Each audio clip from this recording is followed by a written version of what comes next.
had 2 weeks to go before the event I was training for.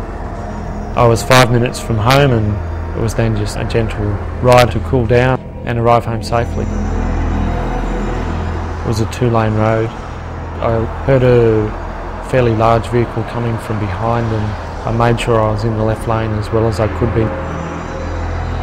As the vehicle approached, it was too close, and I was too close.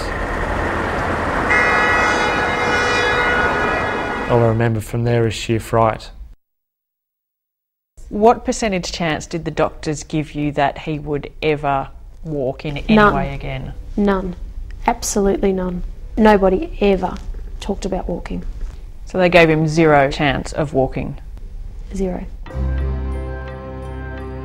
Before his accident, Michael Forbes was an avid triathlete. Fitness and his family were his life. Our holidays were always very active. Our honeymoon was first lift to last lift for 15 days straight.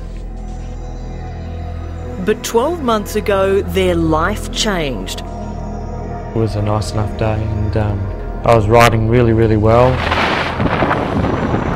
I don't remember the impact, but certainly remember the fright leading up to it. For the next 12 days, he slipped in and out of a coma.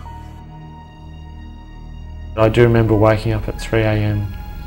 on that 12th day, and I just remember asking a nurse what happened. I remember her saying to me, tomorrow the doctors will speak to you about what's happened, and they'll tell you that you'll not move again below your neck. And she just said to me that miracles happen. The first miracle was to be blessed with a wife as strong as Monica. Hours after the accident, she was asked to make an awful decision.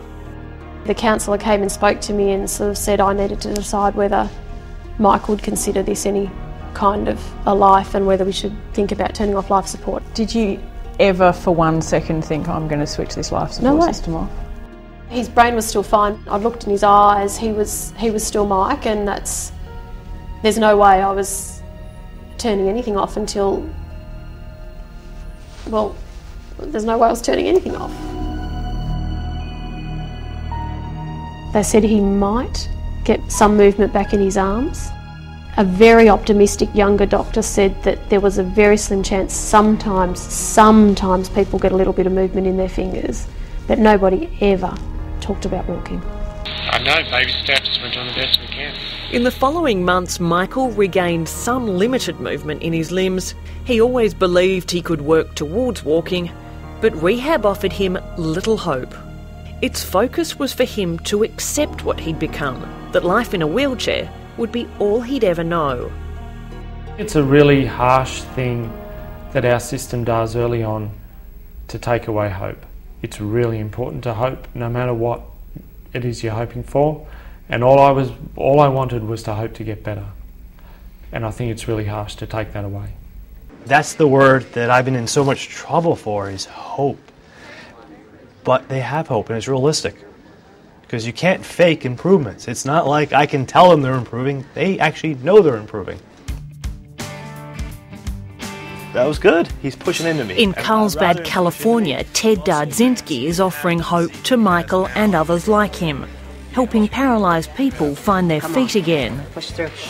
You can do it. All you. The theory is that rigorous exercise targeting what's left of the nervous system post-injury His muscles are relaxed. will fire up damaged nerves so the brain can relearn how to switch on and control muscles. So that is the most important aspect of control. It's not movement, it's the ability to turn it off. 13,000 kilometres from his Melbourne home, Michael Forbes has come to Carlsbad seeking the same result. Ahead are gruelling weeks of work. There are no promises, but he's hoping Project Walk will help him to do just that. So if I call you and say, can you make me walk, what is your traditional response? Are you walking now? I said, then you can walk. But if you're not walking, we don't know. And that's the only thing I take offense with traditional medical thought, is they say you can't walk. But the last time I looked, they're not some higher beings. You know, they don't read into the future. So everybody in here was told they can't walk, and they are now regaining function. Some are walking. go, but I understand. After 5 weeks, the time has come. Can Michael take his first tentative steps? Ready when you are. We'll start with this, the left. I was looking at my legs thinking, are you going to do this or not? And it was the encouragement of the trainers with me and the people around me that said, yeah, you can do it, and if you don't, we'll catch you.